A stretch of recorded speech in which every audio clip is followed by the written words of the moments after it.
Nagsimula na ang regular na paglilinis sa mga creek malapit sa North Luzon Expressway na binaha sa kasagsagan ng ulan kamakailan. Kahapon, sako-sakong basura ang nakuha sa isinagawang cleaning and dredging operation sa Mapulang Lupa Creek.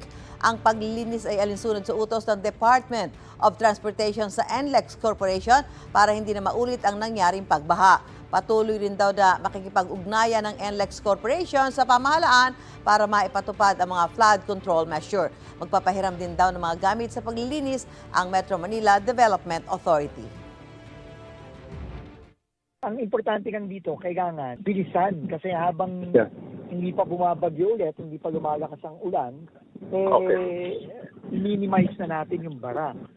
Pag naipit kasi yung traffic at nag-extend dito sa Balintawak hanggang EDSA, marami po tayong kababayan din na naiipit sa traffic.